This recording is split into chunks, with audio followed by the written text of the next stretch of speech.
معانا النهارده الحلقه الاولى من السلسله الافضل في تاريخ محتوى بيس موبايل، ودي سلسله فوتبول 27 اللي بنبتدي فيها حساب من الصفر وبنحاول نوصله العالميه، وكل ده خلال سنه بدون شحن. فقبل ما نبدا اعمل لايك واشتراك وهات حاجه تاكلها او تشربها، ويلا بينا نبدا الرحله ومشاهده ممتعه. فتعالى بقى كده نعمل البلد مصر ام الدنيا كلها ونخش نسجل على الحساب. لاول مره بيقول لي عيد ميلادي مش عارف ايه. ماشي هخلص كل ده وارجع لكم. فعملنا الاسم من الصفر 27 وبيقولوا الاسم موجود ماشي دبليو دي مش مهم، مش هتفرق يعني الحته دي. ورسميا كده نبتدي الحساب بتاع من الصفر 2027. تبقى ان شاء الله رحله طويله وجميله ان شاء الله، ونحمل بقى كل حاجه ونرجع له. فكده حملنا كل حاجه بقى، نخش نختار مصر برضو يكون فريقنا ايجيبت مصر، ونخش ندوس نيكست. وكده تم عمل حساب من الصفر 2027 ونستلم كل الهدايا ونخش نلعب بقى ايه احداث كلها. شكل الفريق حاليا اول يعتبر 5 دقايق في الحساب. تعالى نروح نستلم ميسي على طول ونشوف الفتحه الجديده، واول هيكون اول لاعب شو تايم ينضم معانا في الفريق.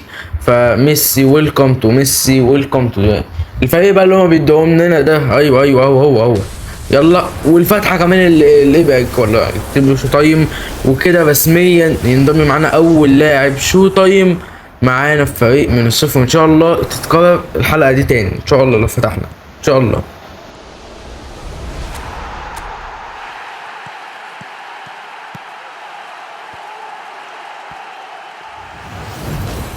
فهنلعب بقى كل المهمات ومعظمهم ونرجع لكم. احنا كل الاحداث بقى يا اخواتي. فتعالى بقى نستلم كل اللاعبين وكل حاجه مع واحده وبس كده. نخش بقى على تفتيح الباكجات. كمان هناخد ريس جيمس وديونج من الستيب اب، وهناخد ديونج دلوقتي. طب حلو والله. ونستلم ديونج وبطاقات تطوير كتير، كل ده في مصلحتنا احنا. اعمل لايك وفولو لو لسه ما عملتش، اعمل لايك وفولو. اول باكج نجوم اسبوع ينزل. طبعا انتوا لاحظتوا ان ده اسبوع وده اسبوع، ولكن يعني كسلت الصراحه، حصل لي كذا ظروف من ده. جي كي الحظ في الحساب ده هيكون منيل، انا متاكد. بدات بجي كي 93. انا الحظ في الحساب ده هيكون منيل.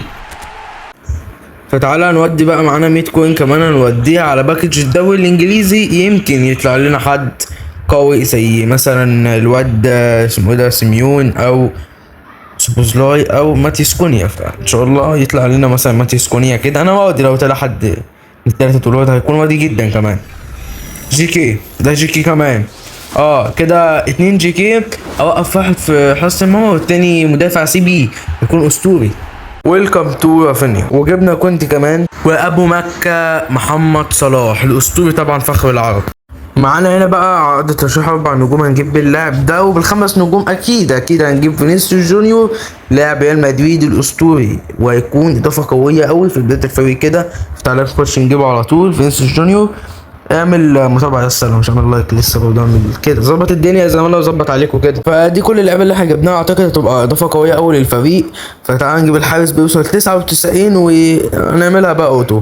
يعني تعالى نحط كده مبابي وخليها اوتو. والمدرب طبعا مدرب لامبرد لعب 14 جبته خلاص. ودي كانت التشكيله.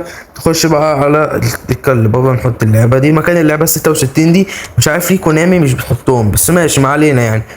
ونطور بقى نخش في مرحلة تطوير اللاعبين. نبدأ بأول واحد هو ليونيل ميسي طبعا، عشان أقوى واحد هيوصل 104 بالبوستر تقريبا التاني، و103 تقريبا بس بالبوستر ده 103. وبقينا ريت 2772 لحد دلوقتي. هطور بيت اللعيبة وهرجع لكم.